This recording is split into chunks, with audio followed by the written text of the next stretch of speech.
चुनावी चर्चा में आपका स्वागत है। अभी हम शामली शहर के, पश्चिम उत्तर प्रदेश के शामली शहर के एक अंबेडकर छात्रावास में हैं। यहाँ पर उत्तर प्रदेश के अलग अलग कोनों से, अलग अलग गांव, कस्बों से और अलग अलग शहरों से दलित नौजवान अलग अलग यूनिवर्सिटियों में पढ़ने आते हैं। वो लोग यहाँ इस छात्रावास में रहते हैं।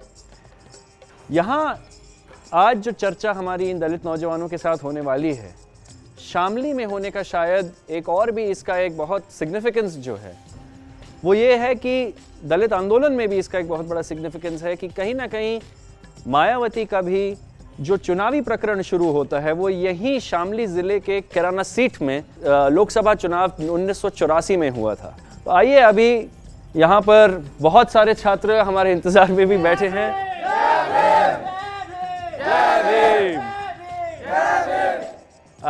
मनोज जी हैं, इस छात्रावास के अध्यक्ष हैं।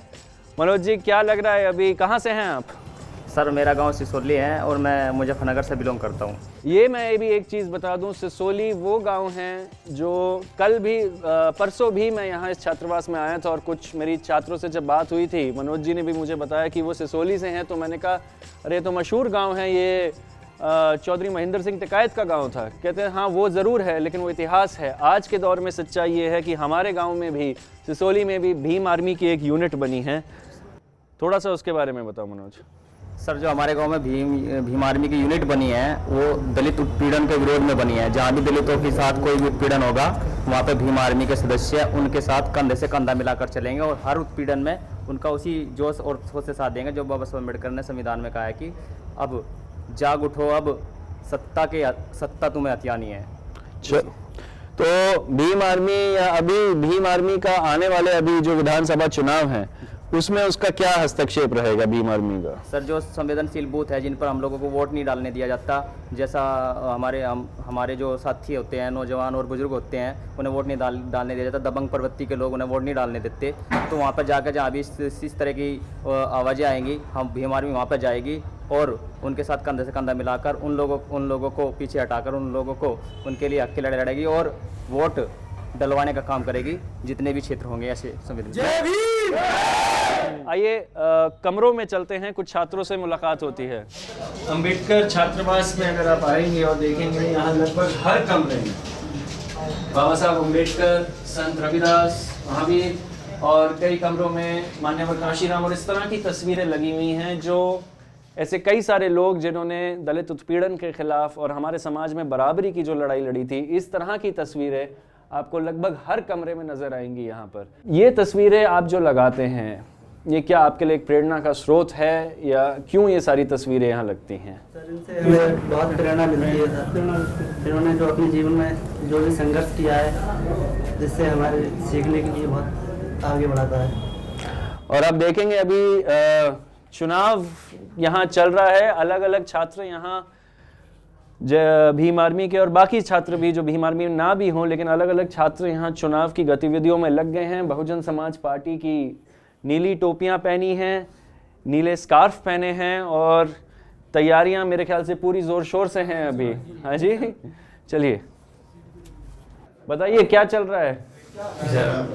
तो पढ़ाई चल रही है हमारी। क्या पढ़ रहे हैं आप? BSc से कहाँ से आए हैं आप? पीलीभीत से आए हैं। तो पीलीभीत का यहाँ से सफ़र, आपके परिवार में आपसे पहले भी कोई उच्च शिक्षा तक आए हैं? नहीं सर, कोई नहीं आया अभी। उच्च शिक्षा में क्या आप पहले अपने परिवार में हैं जो पहली पीढ़ी? और ये आपको कई आज के दौर में, अध्यक्ष जी क्या सही कह रहा हूँ कि मेरे ख्याल से कई सारे दलित नौजवान ऐसे हैं जो शायद पहली बार उच्च शिक्षा प्राप्त कर रहे हैं। और काफ़ी जगह से निकल के लोग आ रहे हैं, क्योंकि मैं उनके गांव में जा चुका हूँ और वहाँ की स्थिति जो मैंने देखी है, बहुत गरीब तबके के लोग हैं। और ये पहली पीढ़ी जो नौजवान आपके सामने खड़ी, शायद इनके घर में इतने BSc तक कोई नहीं गया, अधिक से अधिक कर लिया तो 10वीं, इसके बाद बस, इसके बाद सब खत्म। और ये लोग जो है ग्रेजुएशन कर रहे हैं, इस पीढ़ी को आगे बढ़ाना चाहते हैं। बाबा साहब अम्बेडकर खुद में एक मिसाल है कि सबसे पढ़ा लिखा व्यक्ति उनके समाज में पैदा हुआ। उसी सपने को लेकर ये लोग पीलीभीत से यहाँ पर आए हैं।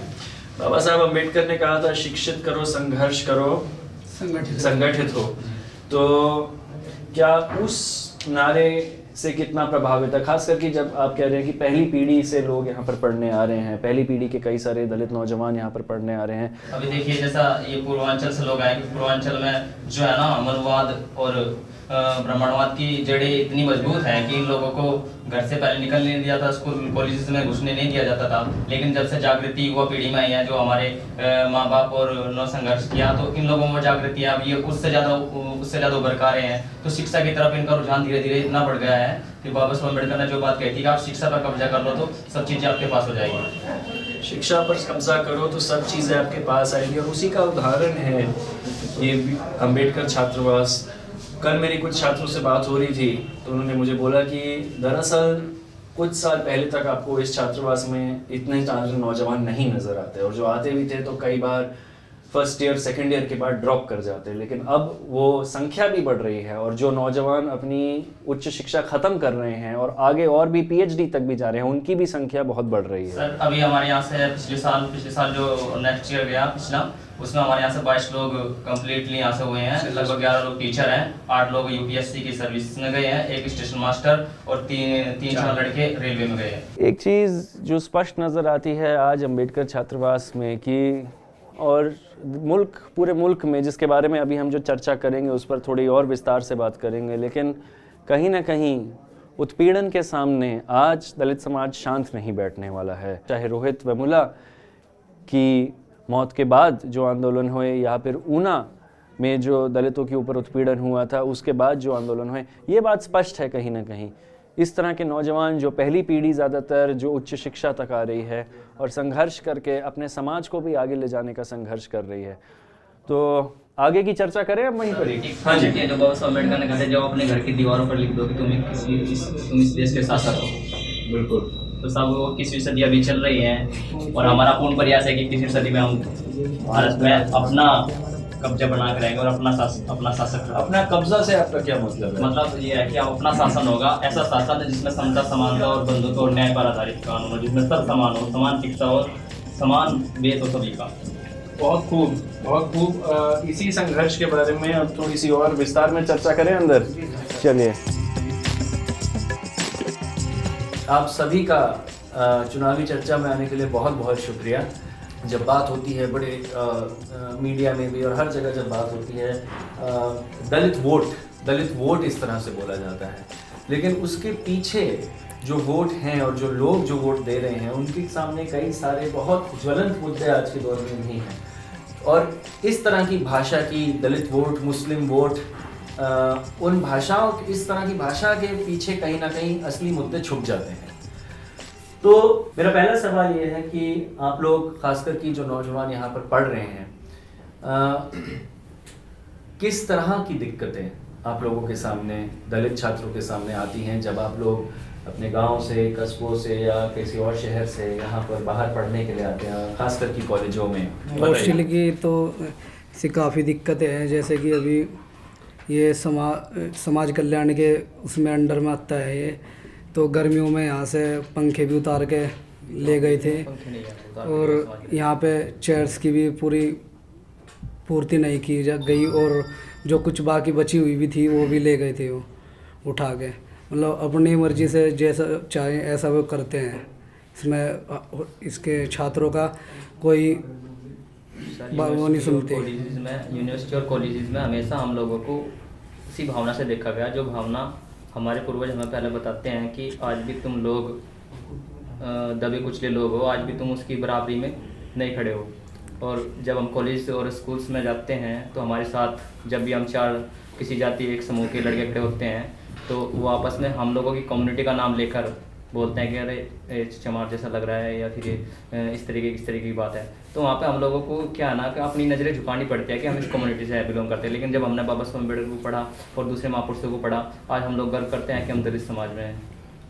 सर ऐसे ही हम ऐसे कॉलेजों में जाते हैं तब वहाँ पे भी महसूस करते हैं कि कोई भी जैसे लड़का लड़की स्टूडेंट है और वे एक साथ जा रहे हैं तो कलर से तुलना की जाती है हमारी, कि ये लड़की काली जा रही है तो ये चमार की लड़की है, ये तो ऐसी होती है, ऐसे ऐसे करके वहाँ पे खुले हम ऐसा चलता है। और मास्टर को बताते हैं तो कोई कार्रवाई नहीं करता। मास्टर के अंदर भी किसी के अंदर गांधीवाद भरा रहता है, किसी के अंदर भगत सिंहवाद भरा रहता है। ऐसे वे जी करके उनका प्रचार ज़्यादा करते हैं। और एक बाबा साहब का जो पाठ आता है उसमें वे बाबा साहब को सिर्फ एक अध्यक्ष की उपाधि देकर और उसके बाद कोई नहीं, कुछ नहीं बात बताते उसके बारे में। अम्बेडकरवाद पर कभी भी कोई चर्चा नहीं आया? कोई चर्चा नहीं, बिल्कुल नाम निशान ख़त्म कॉलेज के अंदर। तो आप लोग बोलिए कह रहे थे आप? जी, कुछ तो ये कहते हैं स्टूडेंट के न जो उनके माइंड में भरा रखा है उन्होंने आरएसएस वालों ने कि ये बाबा साहब ने तो कॉपी की थी, इसकी संविधान की कॉपी कर रखी है और ऐसे करके उनके अंदर गलत बात भरते हैं। तो ये इसी चीज़ का प्रचार करते हैं और अम्बेडकरवाद के ख़िलाफ़ उनके अंदर ये नफ़रत पैदा कर रहे हैं। लेकिन अगर जो देखा जाए कि विदेशों में जैसे बाबा साहब का पूरा नाम चल रहा है तो इनकी मजबूरी हो गई है। ये 125वीं जयंती जो बाबा साहब की मोदी जी ने भी मनाई है, हमारे प्रधानमंत्री जी ने, तो इनकी अब फ़िलहाल मजबूरी हो गई है विदेशों के हिसाब से। मैं अपनी लाइफ का एक आपको बताना चाहूँगा। मैं यूपीएससी की तैयारी करने के लिए मेरठ गया, तो ऐसे एक मेरा फ्रेंड था, साथ में हम दोनों देख रहे थे घर घर जा कर के हमें रूम मिल जाए। तो एक जगह हम चले गए, आंटी मिली वो जहाँ रूम था उनका, तो उन्होंने पूछा हमसे कि भाई, हमने कहा कि हम तैयारी करने के लिए आप हमें रूम दे दो। कहने लगे ठीक है आप रह लो। तो उन्होंने हमें रूम दे दिया। साथ में ऊपर और भी बच्चे रह रहे थे। एक लड़का था अंकुर यादव, तो उसने जाते ही जैसे हमने अपना सामान रखा तो उसने सबसे पहले मेरी कास्ट पूछी, भाई तो किस कास्ट से बिलोंग करता है। तो जब तक मैंने बाबा साहब अम्बेडकर को नहीं पढ़ा था, वास्तव में मैं अपनी बात सच बताऊंगा, मुझे शर्म आती थी अपनी कास्ट बताते वक्त। हमें लगता था कि यार नहीं, हम बेकार लोग हैं, हमें अपना अस्तित्व नहीं पता था। लेकिन जब भाई मनोज कुमार जी मुझे मिले, मेरा हॉस्टल से मतलब संबंध आना जाना यहाँ रहा और हमने बाबा साहब अम्बेडकर को पढ़ा, तो जैसे आज लोग कोई कितना ही हमें हीन भावना से देखे, लेकिन आज कॉलेज में भी और मुझे अपने कोचिंग सेंटर पे भी पूरा गर्व होता है इस बात का कि मैं चमार जाति से बिलोंग करता हूँ। और जैसे आज ये पश्चिम उत्तर प्रदेश में सब लोग कहते हैं कि इधर जाटों का ज़्यादा दबदबा है, और ये बात हकीकत भी है। वो लोग अपने नाम के पीछे चौहान, चौधरी, मलिक सब चीज़ बहुत शौक से लगाते हैं। हमारे यहाँ के लोग ये चीज़ छुपाते हैं कि मेरी कास्ट क्या है। ज़्यादातर हमारे लोग यहाँ के लोग कुमार लगाते हैं। लेकिन जैसे मेरा भी सरनेम है, मैंने उस सरनेम को हटाकर, क्योंकि सब लोगों को अपने आप पर फ़ख्र होता था कि यार मैं चौधरी हूँ, ऐसे सीना चौड़ा हो जाता था उन लोगों का। जब मैंने अपना नाम, मैंने बाबा साहब अम्बेडकर को पढ़ा, तो मैंने अपने नाम के पीछे अम्बेडकर लगाना शुरू करा। और आज कोचिंग में, कॉलेज में सभी लोग अब आज अम्बेडकर के नाम से पढ़ते हैं। रोहित के किस्से के बाद तो बहुत चर्चा हुई है कि किस तरह से उच्च शिक्षा में आने के बाद भी किस तरह का भेदभाव दलित छात्रों को, और आप लोग भी उसी के बारे में बात कर रहे थे। लेकिन क्या आप कुछ बदलाव देख रहे हैं पिछली पीढ़ी और इस पीढ़ी में? सर, पिछली पीढ़ी और इस पीढ़ी का तो ये है कि जैसा आज पहले हमारे साथ छूने से लोग डरते थे, लेकिन आज वो बात नहीं रही। आज बात रह गई है कलम से। अगर हम उस कम्युनिटी के नहीं हैं, हम उस कम्युनिटी के नहीं, अगर हम उच्च शिक्षा में हैं तो हम लोगों को प्रैक्टिकल्स में नंबर कम मिलते हैं, इंटरव्यूज़ वगैरह में हम लोगों को पीछे कर दिया जाता है फाइट से। और जो जितनी भी यूपीएससी और वगैरह की परीक्षाएं होती हैं, जब हम लोग वही किताबें पढ़कर और उन सब चीज़ों का निचोड़ निकाल कर हम परीक्षा पास करके गए, फिर इंटरव्यू रखा। इंटरव्यू में भी हम, इंटरव्यू किस लिए रखा गया? इंटरव्यू इसलिए रखा गया कि आपकी कास्ट देख ली गई, आपको इंटरव्यू से पीछे धकेल दिया गया। आज टचेबल और नॉट टचेबल, आप और हम जैसे बात करें सामने ऐसे ही बात करेंगे, लेकिन जब कुछ करने का नंबर आएगा तो पीछे से पेन से चलाकर हम लोगों को पीछे धकेल देते हैं। जैसे आपने कहा राजनीतिकरण, लेकिन बाबा साहब अम्बेडकर और मान्यवर काशीराम ने भी कहा था कि भाई सत्ता एक ऐसी चाबी है जिससे बहुत सारे हमारे सभी ताले खुल सकते हैं। कोई भी ताला खोल सकते हैं, कोई भी ताला खोल सकते हैं। बहुजन समाज पार्टी, और मतलब जितना मैं अभी तक यहाँ समझ पाया, मेरे ख्याल से लगभग सभी यहाँ पर बहुजन समाज पार्टी के समर्थक हैं। तो बहुजन समाज पार्टी ने वो सत्ता ग्रहण करी है। एक बार पूर्ण बहुमत की सरकार थी, अभी अखिलेश की सरकार से पहले उन्हीं की सरकार थी, बहन जी की, और उससे पहले भी 2-3 बार गठबंधन में आई है। क्या सत्ता जब प्राप्त करी बहुजन समाज पार्टी ने, तो क्या कोई फर्क अपनी जिंदगियों में आप लोगों ने क्या महसूस किया? मैं ये कहना चाहूँगा, बहन जी की सरकार में उत्पीड़न नहीं होते हैं। अगर जो होते भी है तो 24 घंटे के अंदर काम हो जाता है और वहाँ पे धरना प्रदर्शन करने की भी ज़रूरत नहीं पड़ती। बोलते हैं कि अगर जो बहन जी की सरकार आ जाती है तो चमार वैसे भी भिड़ने लगते हैं और इन्हें छेड़ना तो जैसे 11,000 का तार पकड़ना है, ऐसे ऐसे वे बोलते हैं, इसलिए कि भाई इन्हें वोट ना दो, ऐसे ऐसे आरोप लगाते हैं। वैसे जो बाबा साहब के सच्चे अनुयायी हैं वे कभी किसी को नुकसान नहीं पहुंचाते, वे सिर्फ पढ़ाई पे ध्यान देते हैं, क्योंकि बाबा साहब का यही था कि शिक्षित बनो, संगठित बनो, संघर्ष करो। वो भी अपने हकों के लिए, जो हक हमारे संविधान में संशोधन कर दिए जा रहे हैं, छिन रहे हैं। ये सरकार मनुवादियों की सरकार है, इसलिए मनुवादी इस संविधान को ख़त्म करके दोबारा राम राज्य स्थापित करना चाहती है। और हमारे लोग तो ये भी नहीं जानते कि राम राज्य होता क्या है, राम राज्य में था क्या। ये से कुछ अभी फ़िलहाल परिवर्तन तो ये हुआ है कि इलेक्ट्रॉनिक्स के मामले में कि सोशल मीडिया के हिसाब से व्हाट्सअप, फेसबुक, इनसे हमें प्रचार करके और सूचना दे देते हैं। पहले ये सुविधा नहीं थी, इसलिए गांव में शोषण होता रहता था और कभी किसी को बताने की वो नहीं थी। ठाकुर लोग अब भी करते हैं कुछ गाँव में। और शिक्षक क्षेत्र में मानिए कि जो शिक्षा का क्षेत्र है, शिक्षा का क्षेत्र में जब बहन जी आई तो हम लोग जितने भी साथ कम्युनिटी के लोग हैं, मैं खुद BSc सिर्फ 54 रुपये में किया हुआ हूँ और मैंने छात्रवृत्ति लगभग 14,000-15,000 रुपये पाई। और ये मान लीजिए कि मेरी BSc भी कंप्लीट हो गई और मैं छात्रवृत्ति भी मिली। जो बड़े बड़े कोर्सेज होते हैं जैसे MBA होगा, BTech होगा, BBA होगा, BCA होगा, इन सब में प्रावधान क्या था कि आप पहले फीस दो और इनकी फीस होती थी 84, 92 और 84 और 92। इतना गरीब तबका कभी फीस नहीं पे कर पाता। बहन जी ने क्या किया, बहन जी ने क्या करा कि आप इनका एडमिशन करिए और आपकी जो फीस होगी वो समाज कल्याण विभाग द्वारा पे होगी। आपकी छात्रवृत्ति में आप अपनी फीस ले लीजिएगा और जिनकी छात्रवृत्ति होगी न दे दीजिएगा। लेकिन धीरे धीरे अखिलेश सरकार ने ये चीज़ भी खत्म कर दिया। वो कह रहे हैं कि पहले फीस जमा करो बाद में। तो बहन जी के सरकार का आने का शिक्षा के क्षेत्र में बहुत बड़ा योगदान है। उन्होंने हमारे यहाँ से कभी किसी ने BTech कॉलेजेस के मुँह नहीं देखे थे, प्राइवेट कॉलेजेस में जिनमें हम लोगों को घुसने नहीं दिया जाता। बहन जी ने उन सब कॉलेजेस के दरवाजे हम लोगों के लिए खोल दिए, उन बड़ी बड़ी यूनिवर्सिटियों के दरवाजे हम लोगों के लिए खोल दिए। एक आरोप अक्सर लगता है कि अरे बहन जी ने दलितों के लिए क्या किया, देखो बड़े बड़े पार्क बनाती है, हाँ वो हाथी बड़े बड़े पता नहीं कितने करोड़ उस पर खर्च दिए, मूर्तियाँ बनाई उसमें अपनी भी, काशीराम साहब की भी, और मतलब संत रविदास, बाबा साहब, इन सब की मूर्तियाँ बनाई। इसका जवाब मैं आपको दूंगा सर। जी बताइए सर, आज के समय में जो स्थिति चल रही है, आपको मैंने पहले भी अवगत कराया कि दलितों के जो इतिहास है उसे दबाने की इन लोगों की एक रची हुई साजिश है।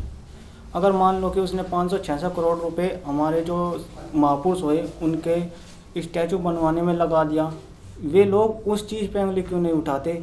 जब सरदार वल्लभ भाई पटेल का जो स्टैचू बनवा रहे हैं ये लोग 2500 करोड़ रुपए लगा रहे हैं उसमें, तो 2500 करोड़ रुपए ज़्यादा है या 500 करोड़ रुपए ज़्यादा है? मुझे उन लोगों से सवाल है कि वहाँ पे भी तो उंगली उठाई। जो हमारे समाज है उससे क्या दिक्कत है? मायावती जी का उद्देश्य ये था हम अपने महापुरुषों के बारे में जान सके, और इसी वजह से मायावती जी ने वो पार्क बनाए कि आने वाले टाइम में अगर कोई जनरल कास्ट का भी कुछ मीटिंग या प्रोग्राम रखता है तो उसको हमारे पार्क में रखनी पड़ेगी, और उसे जब मजबूरी में हमारे महापुरुषों का नाम लेना पड़ेगा, उनकी जुबान पे आएगा।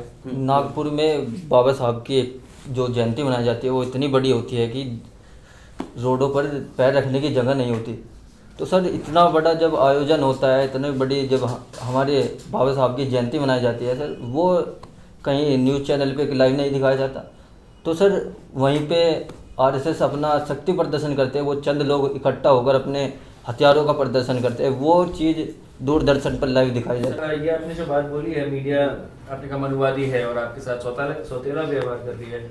इस बार जैसे मीडिया में लगभग उत्तर प्रदेश के चुनाव में तो इस तरह से घोषित हो गया है लगभग ज़्यादातर मीडिया में कि मायावती रेस में ही नहीं है, और जो पूरा चुनाव है वो भाजपा और सपा के बीच में है। ये ऐसा आपको लग रहा है, और क्या ये भी क्या उसी सौतेलेपन का ही? बिल्कुल सर, बिल्कुल सर। कल मैं मुजफ्फरनगर गया हुआ था, रैली थी मायावती जी की, तो बहुत बड़ा जन सैलाब था वहाँ पे, और उसमें समा नहीं रहे थे मैदान में। और अजीत जी का यहाँ पे थाना भवन में ही प्रोग्राम था, उसका फ्रंट पे इतना बड़ा फ्रंट पे दे रखा था, और मायावती जी दिखा रखी थी, और बहुत छोटा सा ब्लॉग दे रखा था, उसमें लिखा हुआ था। तो बहुत बड़ा सौतेला व्यवहार है मीडिया का, वो प्रिंट मीडिया हो चाहे इलेक्ट्रॉनिक मीडिया हो। कल मैंने देखा कि राहुल जी ने एक बयान दिया कि मायावती तो रेस में भी नहीं है, और ये स्टेटमेंट उन्होंने आगरा में खड़े होकर दिया, जहाँ पर मायावती जी का बहन जी का गढ़ है, जहाँ पर मायावती जी ने चुनाव में पूरी 11 सीट हासिल की थी, उस जगह पे वे खड़े होकर बोल रहे हैं कि ये मायावती का गढ़ नहीं है। तो कैसे कह सकते हैं? ये मूर्खता वाली बात है नहीं है। अभी लेकिन हम राजनीति की बात करते हैं क्योंकि अब चुनाव आ रहे हैं और आप लोग सब उसमें, कई लोग आप में से चुनाव प्रचार में भी लगे हुए हैं। इस बार बहन जी बात कर रही हैं और जो उनका पूरा जोर जिस चीज़ पर है, दलित और मुसलमान, और कि दलित और मुसलमान साथ हैं। टिकट भी ज़्यादा इस बार मुसलमानों को दिए हैं, लगभग 100 के करीब मुसलमानों को टिकट दिए हैं। हाँ 104 हो गए। तो शुरू में तो 97 बोल रहे थे, जी जी 104 टिकट मुसलमानों को मिले हैं। 104 टिकट मुसलमानों को मिले हैं और उसी के साथ साथ लेकिन 2007 में उन्होंने दलित और ब्राह्मण को जोड़ने की कोशिश करी थी। मैं पूछना चाहता हूं कि क्या आप लोगों को लगा है कि दलित मुसलमान ये जो गठजोड़ है, ये दलित ब्राह्मण गठजोड़ से कैसे अलग है? क्या ये संभव हो पाएगा? और अगर संभव होगा तो क्या ये सिर्फ एक चुनावी गठबंधन बन के रह जाएगा या एक सामाजिक गठबंधन भी?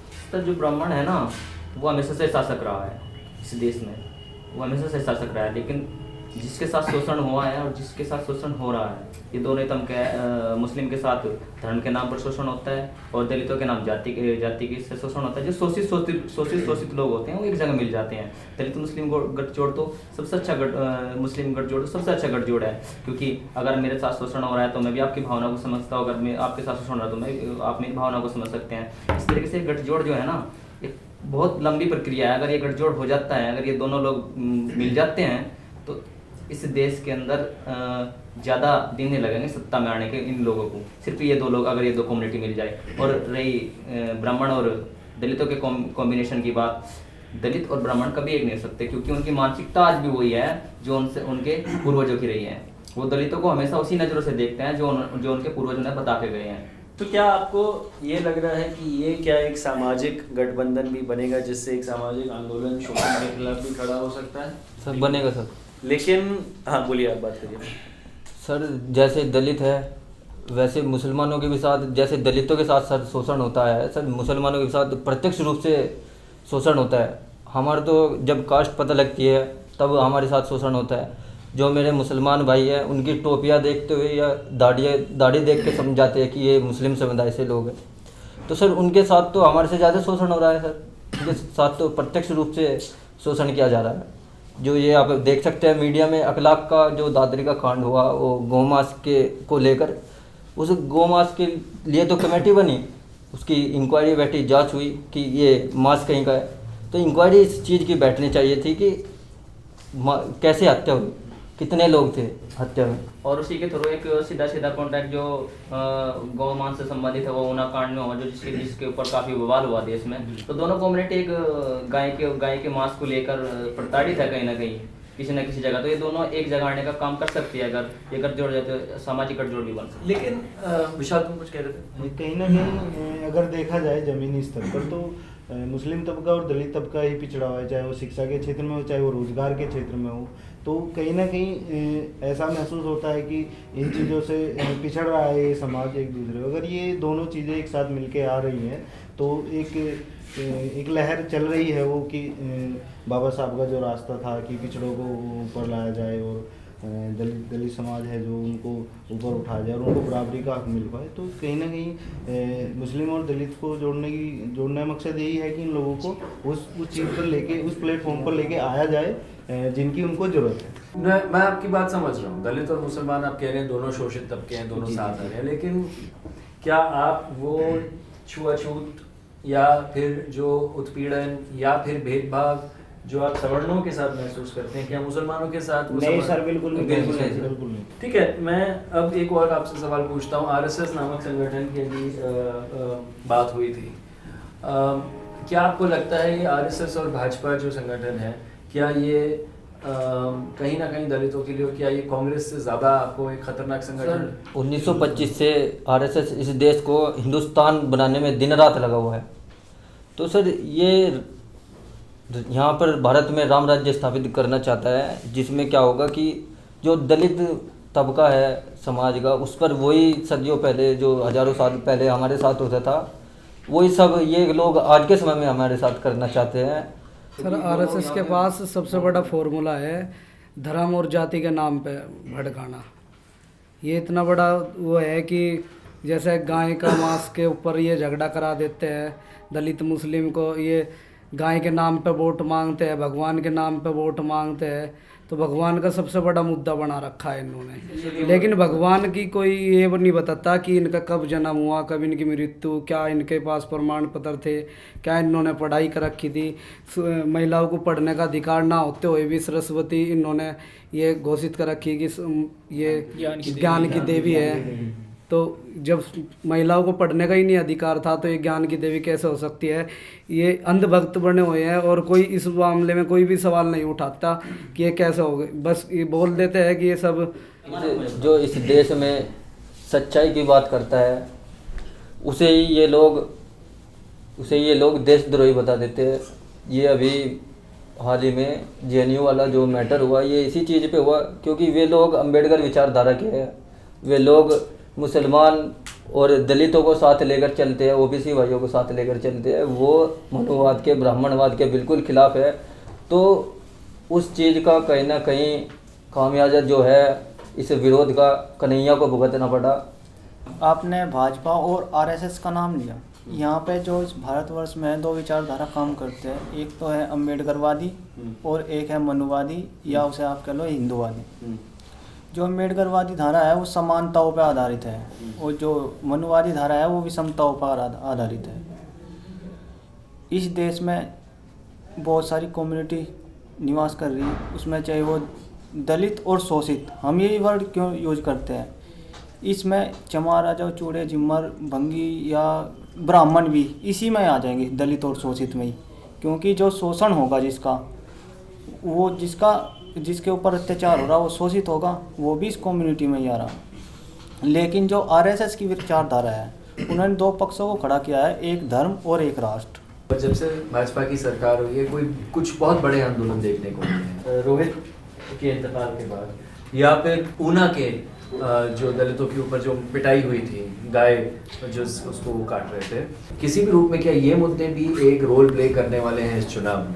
कि 2014 में ये देखा गया था लोकसभा चुनाव में कि दलितों का एक हिस्सा भाजपा के साथ गया था और वोट भी गए थे दलितों के एक हिस्से के भाजपा को। क्या उसमें आप एक बदलाव इस बार आते हुए देख रहे हैं? और ये जो आंदोलन जिनकी मैं बात कर रहा हूँ उसका इसमें कितना बड़ा योगदान है? सर, जब से भाजपा सत्ता में आई तो दलितों पर 19% जो सरकारी आंकड़ों के हिसाब से दलितों पर अत्याचार बढ़ गए और जो दलित महिलाओं के साथ छेड़खानी और बलात्कार की जो घटना है वो भी काफ़ी हद तक बहुत ज़्यादा बढ़ोतरी में हुई जब से भाजपा सत्ता में आई। अगर भाजपा सत्ता में होती है तो हमारी रिपोर्ट भी नहीं लिखे जाती थानों में, तो बहुत ही हमें अपने आप को बच के निकलना पड़ता है लोगों से।